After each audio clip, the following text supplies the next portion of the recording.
And now, Death Valley Days.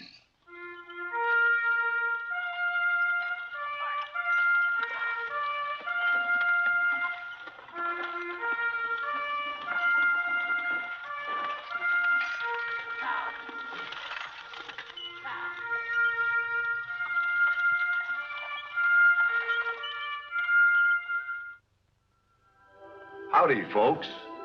I'm the old ranger, and I have another interesting true story for you about the historic Death Valley country. Our story tonight is dedicated to the mail carriers of the United States, in memory of one of the most remarkable and heroic men who ever performed this service, Snowshoe Thompson. It is a December night in 1855.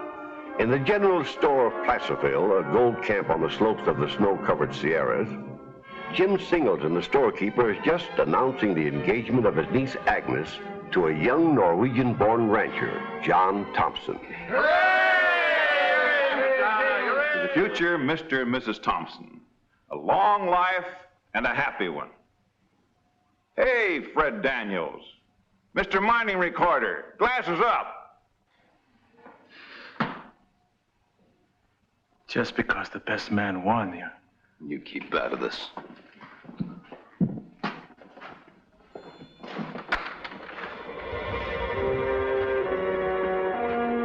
Major Chorpenning. With the mail from the east. You're almost 2 weeks overdue. I'm lucky to be here at all. I'll go out and unpack for you. There's nothing to unpack. Where's the mail? Somewhere in the Sierras. You left the mail up there? I left more than that up there. My partner, Ab Woodward, scalped by Injun. Last time I ever tried to cross those mountains in winter, snow 30 to 40 feet deep, and cold. Our pack animals all froze. Here. This is my last run. What about your contract with the government? They can't hold me to it. The job's impossible. It pays good money, $1,200 a trip. With your choice of freezing to death, or being scalped, or being caught by an avalanche. Nope, I'm all finished. Nobody will blame you, Major. But it will be disappointing not getting news from the east. Letters piling up just the other side of the Sierras. What it actually means is that we'll be cut off from all overland communication with the States. Then suppose you try it, Mr. Daniels. I was just stating a fact. It's getting late, John. I'll see you home.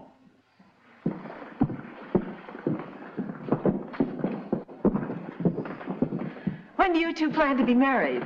As soon as I get a house built on my ranch. He's already started cutting the timber for it. I'm going out there tomorrow. It should be finished by spring. Oh, that's nice. Good night. Good night.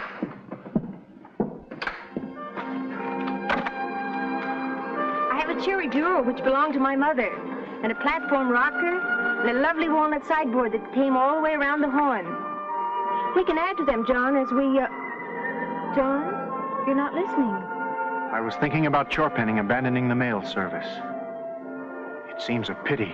But if it's impossible for him to get across the mountains, John. Then in Norway travel the mountains in winter, in snow as deep as the Sierras, cold even more intense. On skis. I had my first pair as soon as I could walk. Skis? What do they look like? I haven't seen any since I came to this country as a boy of 10, but I remember them perfectly. I'm going to try it. Try what? To make a pair of skis. With the crude tools at hand, John plunged into making a pair of skis from memory. Work on his honeymoon house pushed into the background by the challenge of conquering those high Sierra snows. Hour after hour, chip by chip, they slowly took shape, and at last were finished with turned-up peaks like the prows on Viking ships. They were big and clumsy looking, and being of green wood, they were pretty heavy. But that didn't bother him any. Smearing burned cork on his cheeks to protect his eyes from the glare of the sun on the snow, he took his skis to the nearby slopes. Results at first were a little discouraging, but he stuck to it, practicing and practicing until he was satisfied he could accomplish what he wanted to on them.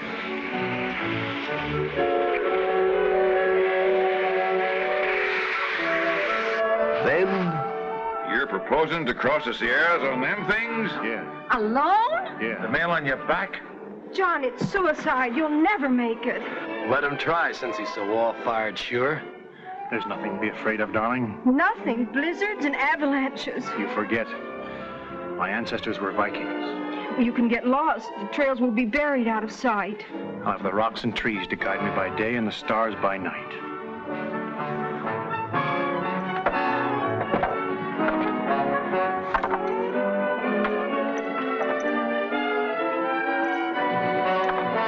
Gentlemen, I'm taking bets.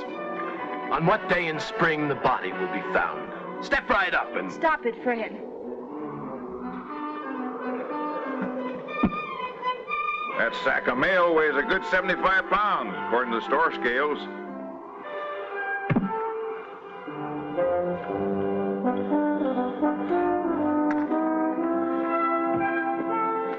That'll save some weight. But what if you need it? You might... Don't worry. Where's your blanket? I won't need any. You'll need food. I have some crackers and dried meat in my pocket. Snowshoe Thompson, the great Viking.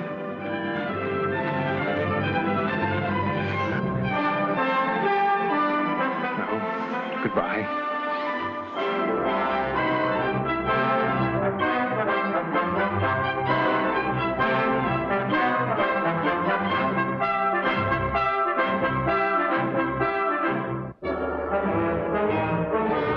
By sundown, John Thompson was fighting his way up the first slope of the Sierras. All night he climbed, and all the next day. Eating as he went, washing the food down with handfuls of snow. Around midnight of the second night, he reached the summit and started on the downward grade. It was late in the afternoon of the third day when he reached the Carson Valley and skied into the little settlement of Genoa.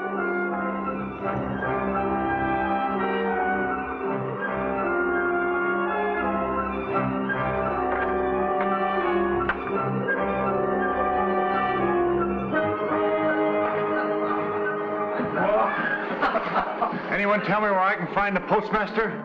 Well, yes, I'm the postmaster.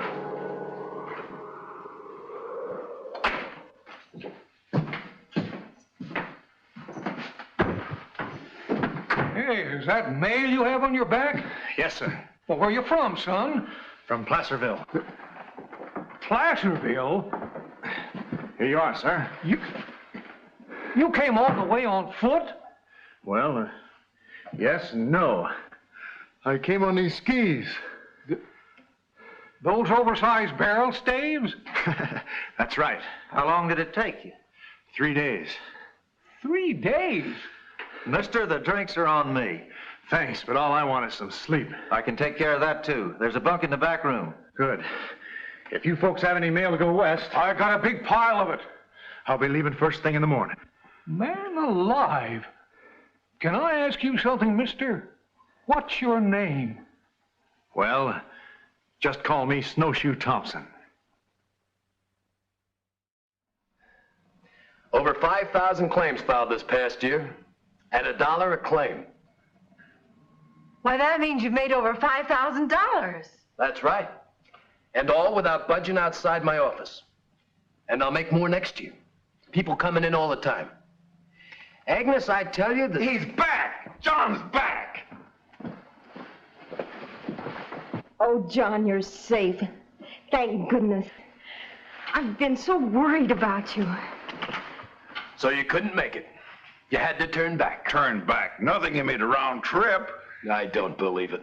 In less than a week? Impossible. Maybe this will convince you. A letter from my sister in Missouri. Here's a shopping list a woman in Genoa gave me. She wants some turkey red and thread to match. The mountain labored and brought forth the spool of thread. Was it terrible going, John? The trip east was the slow one. That took 3 days. But coming back, the climb is shorter and there's a longer downhill run. I made that in 2 days. Imagine.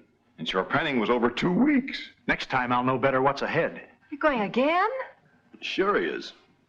to deliver the thread to the lady in Genoa. If I don't, there'll be no mail delivered all winter. That's all right. We'll wait and be married a few months later. I knew you'd understand. And so Snowshoe Thompson began making regular runs across the Sierras between California and Nevada. It didn't matter what the weather. He started out just the same and always came through on time. He traveled always as he had that first trip, unarmed and without a blanket. If he camped for the night, he hunted himself a stump of a dead pine tree and set fire to it, and lay down with his head pillowed on Uncle Sam's mail sack. The sacks he carried sometimes weighed as much as 90 pounds, a load that would have broken the backs of most men climbing up those heights. It wasn't all mail either. Folks asked him to do errands for them. Once he even carried a small printing press across the Sierras for the Genoa newspaper. When spring came and the snows melted, there was no longer need of Snowshoe Thompson. Others with pack animals could carry the mail.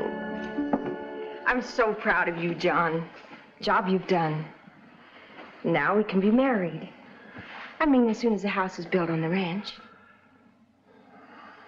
What's the matter, John? You haven't changed your mind. Oh, no, Agnes. I love you more than ever. It's just that I haven't any money. Not a cent. But what about your pay for carrying the mail? I haven't collected any. The fact is, I clean forgot to make a deal or ask for a contract. Oh, John. I'll make up for it this summer. Mr. Colwell, a friend of mine in the Sacramento Valley, has offered me a job on his ranch. I'll save every penny I earn, and then in the fall we'll build our house. Will that be all right with you? It'll have to be, I guess. Yes, of course, John. But when fall came, a group of citizens from Placerville called upon Thompson at his ranch. You're the only man the country can do it, Snowshoe. And if you don't, it means being without mail all winter, except what comes a long way around by ship. Not just us in Placerville, but the folks in all the gold camps. That stretch across the Sierra is the one missing link in the overland mail. Snow's getting deep up there already. Then you'll do it? There's only one thing. I just can't afford to do it for nothing like I did last winter. No reason why you should. All you've got to do is tell the postal supervisor in San Francisco. He'll see that you're taken care of. Good. That's all I wanted to know. Thompson didn't get around to writing the supervisor until the winter was half over. He was so busy making his weekly trips over the mountains.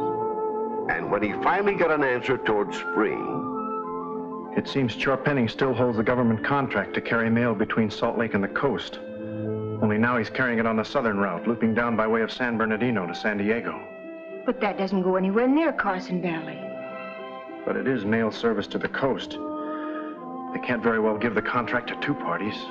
So you spent another winter without pay.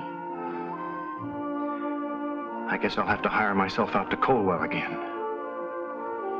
And we'll have to postpone our wedding for another year.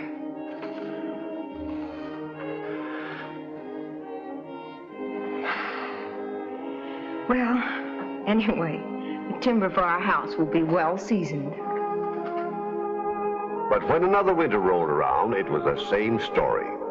Snowshoe Thompson had by now become an institution. They couldn't get along without him. So once more he bridged the gap in the overland mail route, a one-man link completing that 3,000-mile chain. I'm sorry, Fred, but that's the evening John is due back from Genoa, and I want to save it for him. How much longer are you going to let that fella keep you dangling? It's going on 4 years now. I agree with you, Fred. She's wasting her time waiting for him. He hasn't even given you a ring yet, has he? No, he hasn't. Well, if you want one, a big diamond, you know where you can get it. Good night. Good night. Good night. Good night.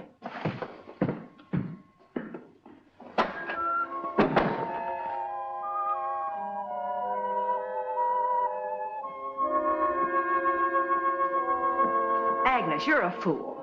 Here's one of the best fixed young men in Placerville anxious to marry you. Please, Aunt Lizzie. And you stay engaged to that John Thompson. I love him. I grant you he can ski, but as a husband and a provider, all he's got is a mortgaged ranch with no house on it. Give him time. Time? Agnes, a girl can't wait forever. I'll talk with him.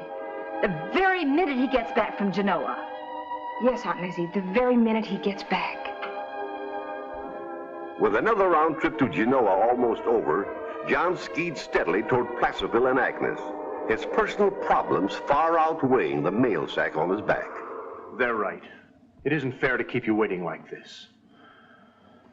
The wonder of it is that you've waited this long. Oh, John.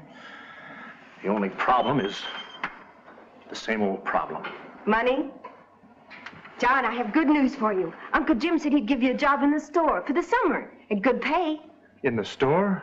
Yes, we can get married right away this spring, live here in Placerville, move out to the ranch later. Well, that's mighty kind of him, and I do appreciate it, but well, the thought of working indoors all summer, inside four walls. So you are stalling? Well, darling, no. You don't want to marry me. You never have. Agnes. You care more for the wind, the sky, and the snow than you do for me. No, no. The mountains, they're your real love. Sweetheart, wait. Wait, that's all I've been doing for 3 years, with everybody gossiping, feeling sorry for me, trying to stand up for you to my family, turning down other men. Well, I'm all through. Agnes, please. I can't stand it seeing you cry.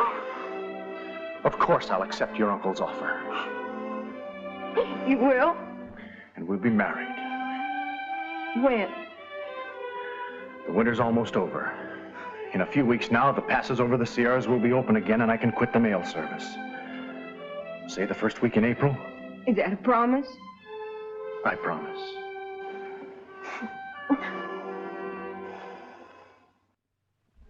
Well, as luck would have it, spring was late in coming that year, and the snows which should have begun to disappear on the mountains showed no signs of melting. Snowshoe Thompson was on the western run, heading for Placerville and his wedding, when he stopped at a cabin in a mountain valley. Jake? Oh, Jake! I've got that tobacco for you. Help! Help! Help! Help! Help! Help! Help! Thank God. I prayed you'd come. What's wrong? Legs. Frozen. I've been laying here for 12 days. Living on raw flour. No matches to light a fire with. I made up my mind to wait one more day. And then I... You won't need it, my friend. I'll build a fire and cook you some grub. Then I'll ski down to Genoa, fetch a sled that we can move you on. Down to a doctor. Leaving the miner as comfortable as possible under the circumstances, John headed for Genoa. You're sure you won't wait until daylight? I gotta get that poor fella down here. Look for us day after tomorrow. That'll be Tuesday. Yes. Doc, you'll be on hand because he's in bad shape. I'll be here.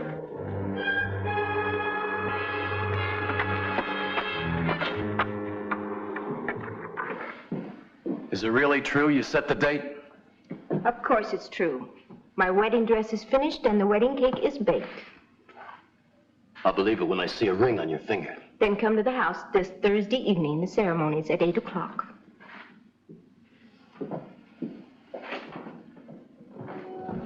Meanwhile, John's thoughts were a long way from the wedding, as he faced the superhuman task of dragging the sled with the suffering miner over the rugged mountains between him and Genoa. The fact that he made it is only another tribute to a man whose strength and courage are a legend. Nothing to do but operate. I expected it. All right. Go ahead. Trouble is, I've got no chloroform. Don't need chloroform. Just give me a bottle of whiskey. In some cases, that would be all right, but in your weakened condition, the shock of the operation would be too severe without anesthetic. I'll go get some. I'm afraid that's impossible. The nearest place would be Sacramento. Can he wait 5 days? That isn't the question. Maybe I can make it back in 4 with no pack on my back. Oh, now look, son. You've been on those skis for 3 days and nights without any rest. I'll be back as fast as I can. By Saturday or Sunday. Now, don't you let John see you beforehand. It's bad luck. I guess Uncle Jim must have warned him, because he hasn't been near the house since he got back. Fact of the matter is, he ain't back yet. Why, he was due in yesterday at the latest. Why didn't you say something before now? Didn't want to worry you. He probably had an extra heavy load, being his last trip. He'll be here. He promised. Well, the bridegroom. Where you been? It's almost time for your wedding. Had to go to Sacramento for some chloroform for the doc in Genoa. On my way back with it now. Fellow there with frozen legs fighting gangrene. Every minute counts. Tell Agnes, will you? Sure.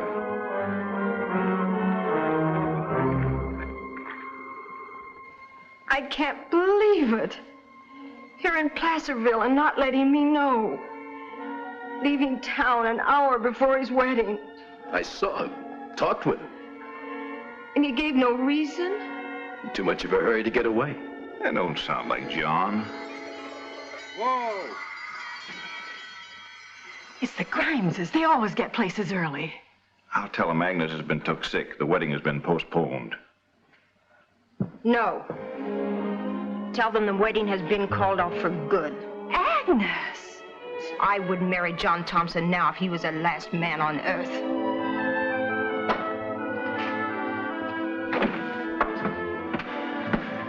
Here's the chloroform, Doctor. God bless you, Snowshoe. I don't know of any other fella that would have done it. No other fella could have done it. You get some rest now, or I'll have 2 patients on my hands. I've got to get back to Placerville. What if the mail is late for once? It's not this mail I'm worried about, Doctor. It's this mail. I was supposed to be married 2 days ago.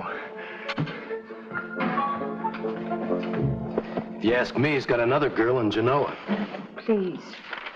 I don't even want to talk about him. And let's talk about us. I love you, Agnes. Have for a long time. I can give you everything you want. Make up to you for all the... Agnes!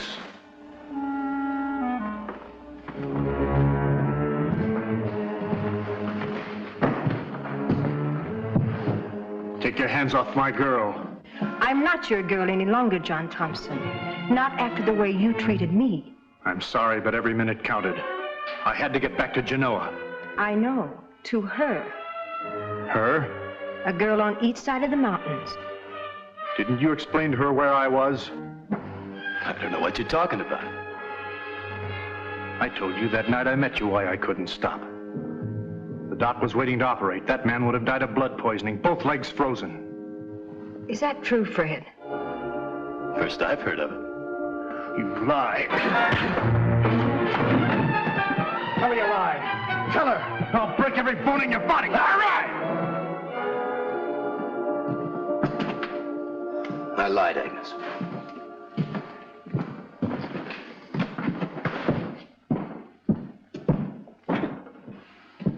I'm so ashamed, John. To think I could have ever doubted you. Will you forgive me? I've made my last run, darling. I'm all through, I swear it. Oh, no, you're not. You could no more stay out of those mountains than an eagle could. It's your world. You belong there. I belong with you.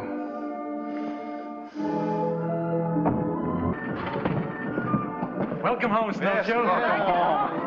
Home is right. I guess this is as good a time as any, seeing as we've got you 2 here together. Jim, get it out of the safe. We all got to think of Snowshoe, of the raw deed you've had. Carrying mail winter after winter for nothing. So we passed the hat. Not only here in Placerville, but around the diggings and all the camps where you deliver letters and papers.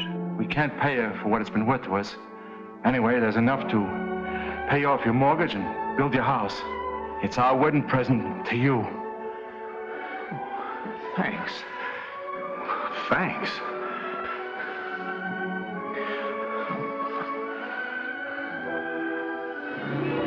Snowshoe Thompson carried the mails over the Sierras for 20 winters.